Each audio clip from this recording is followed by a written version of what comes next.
ছিল বাবার বার্থডে, বাবাই ডিউটিতে, তাই পুজো দিতে যেতে পারবে না বলে আমি আর মা বেরিয়ে পড়লাম বড় মার উদ্দেশ্যে। ফুল মালা সমস্ত কিছু কিনে নিয়ে গিয়ে দেখি ওরে বাবা একই বড় লাইন, লাইন তো শেষই হয় না। তারপরে গিয়ে দেখি ব্রহ্মময়ী তলা ছাড়িয়ে গিয়েও লাইন পড়েছে। যারা নৈহাটিতে থাকো তারা জানো ব্রহ্মময়ী তলা কোথায়।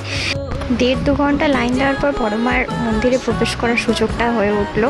তো ঢুকেই দেখি বড়মার মুখটা। তারপরে তো আর বড়বাবুর নামে যেহেতু পুজো, বড়বাবুকে তো দেখাতেই হতো, তাই জন্য বাবাইকে ফোন করলাম। ফোন করে বড়মার দর্শন দিলাম। তো ও ওখান থেকেই নমস্কার করেছিল, ওকে ভগবান ভালো রাখুক, সুস্থ রাখুক।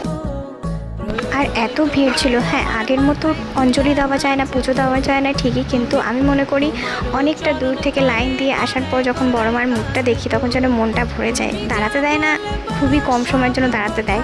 তো মার আমি ফটো তুলে ঠান্ডা খেতে খেতে বাড়ি চলে আসলাম। বড় মা সবাইকে ভালো রেখো, সুস্থ রেখো, তুমিও ভালো থেকো।